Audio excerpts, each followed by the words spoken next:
Vocês, vamos já iniciar o nosso conteúdo de hoje, unidade 3, livro 2, página 38, os verbos.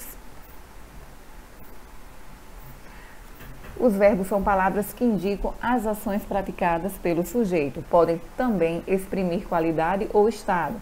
Vamos aos exemplos. Estava muito triste. Meu verbo estava. Era sonhadora. Meu verbo era. O verbo é a palavra mais variável da língua portuguesa. Ele varia em pessoa, número, tempo e modo. Pessoa, primeira, segunda e terceira, singular e plural. Tempo, passado, que é o pretérito, presente e futuro. E o modo, indicativo, imperativo, conjuntivo, condicional e infinitivo pessoal.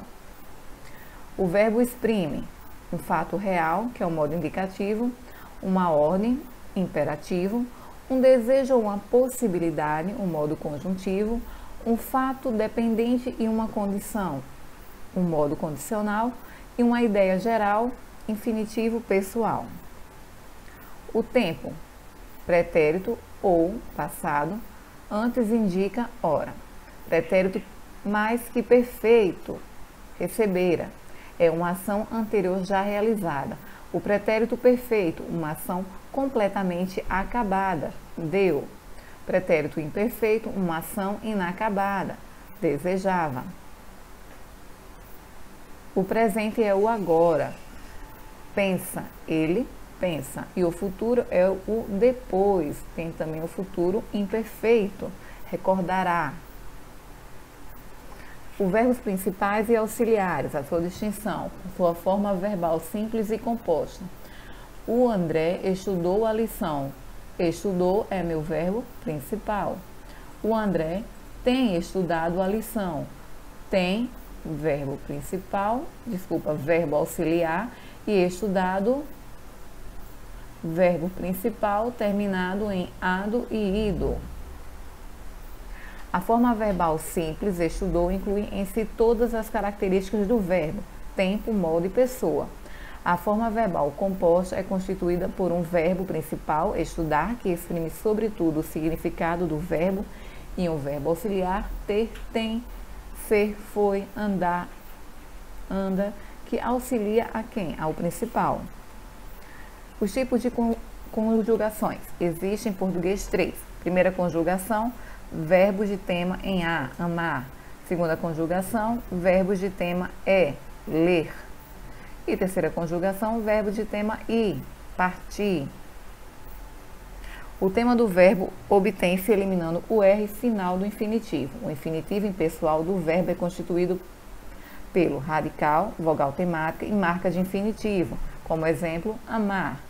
Am é meu radical, a, vogal temática, e a marca do infinitivo é quem? O meu R.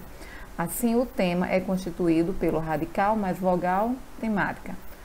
Temos ama, que é igual a o tema do meu verbo amar. Verbos regulares e irregulares. Os verbos regulares são os que mantêm o radical em toda a conjugação do verbo. Cantar, radical cante. Escrever, radical escreve. Se você conjugar, todos vão permanecer da mesma forma o meu radical. Já os verbos irregulares são os que não mantêm o radical em toda a conjugação do verbo. No exemplo, dar, fazer, estar, dizer, caber, haver, trazer, radical traz, trago, trazia, trazes, trouxesse, trago, trarei, trouxe, traria. Notem que ele há uma irregularidade no seu radical. As terminações dos verbos regulares. Na primeira conjugação são estas, na segunda conjugação são estas, e na terceira conjugação são estas. Pretérito perfeito. Temos a primeira conjugação, a segunda conjugação e a terceira conjugação. Lembrando que eu tenho o meu radical ao lado com sua terminação. Eu posso mudar o verbo, mas as suas terminações serão as mesmas se ele for o verbo de primeira conjugação, de segunda ou de terceira. Pretérito imperfeito, da mesma maneira. Pretérito mais que perfeito. E o futuro, este verbo forma-se a partir do infinitivo na primeira conjugação, na segunda e na terceira.